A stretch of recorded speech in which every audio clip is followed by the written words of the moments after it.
are the little baby seedlings that will someday turn into big cabbages. Actually, all seedlings in this family, which has two names, Brassicaceae and Cruciferae, commonly known as the crucifers or the cabbage family, look exactly alike when they are at this very baby stage. It's only as they get bigger that they start to look different. Let's meet a cabbage plant right out of the cabbage patch. There's a very nice green cabbage that's heading up. You can see the nice big head in the middle. And over here we have what will be a red cabbage, but it hasn't headed up yet. You can see the little baby head in the middle there. It's starting to form a head. And here's a green cabbage that has also not formed a head yet. By the way, you can eat the leaves around the cabbage head, or you can save them to make soup stock.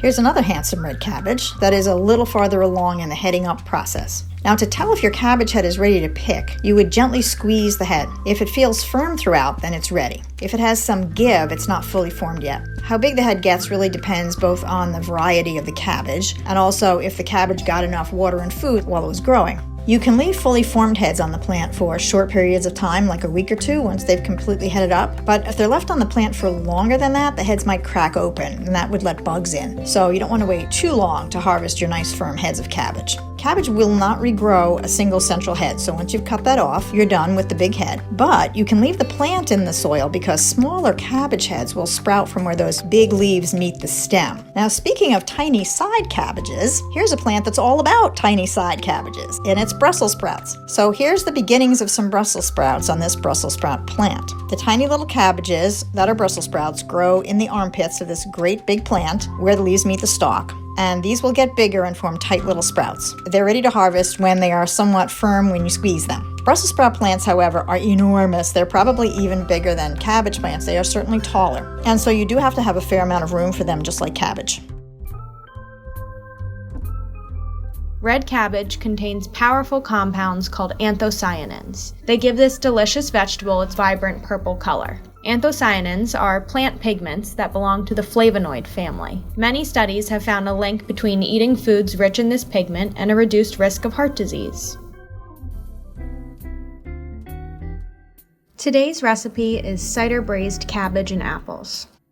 Our ingredients include 2 pounds of red cabbage, 2 apples, 1.5 cups of apple cider, 1 garlic clove, 4 tablespoons of unsalted butter, a little bit of caraway seeds, and 1 tablespoon of apple cider vinegar, and of course a little extra salt and pepper.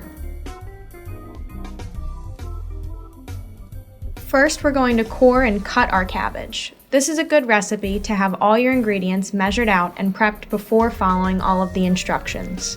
Now that we have a flat surface to work with after we cut the cabbage in half, you can cut slices around the core of the cabbage. You can see how gorgeous the purple color it is. Its color comes from its antioxidant content, as do most fruits and vegetables. Next, we can cut and core our apples. If you have a corer, that definitely makes life easier. I'm just using my knife to cut around the core and make 1/2-inch wedges. They certainly don't have to be perfect. I happen to use Honeycrisp apples, but I can imagine really any kind of sweet apple works just fine. Now that we have everything prepped, we can move on to the cooking. First, we'll melt our 1/2 stick of butter, or 4 tablespoons, into a skillet on medium heat. Make sure you use a deep skillet so it can fit all the cabbage and apples. Now that the butter's melted, we can add our garlic and let that cook for about a minute.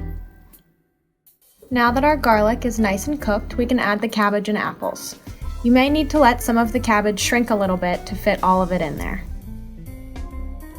Once there's enough room in the pan, you can add your cider, your caraway seeds, and a pinch of salt and pepper.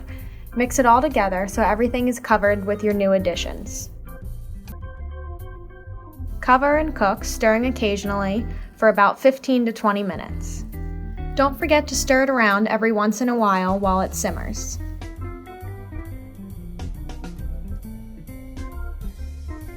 And there you have it. This was such an easy weeknight meal. We happen to be eating the braised cabbage and apples with some switchback bratwurst, some potatoes with Greek yogurt, and some mustard on the side. Enjoy!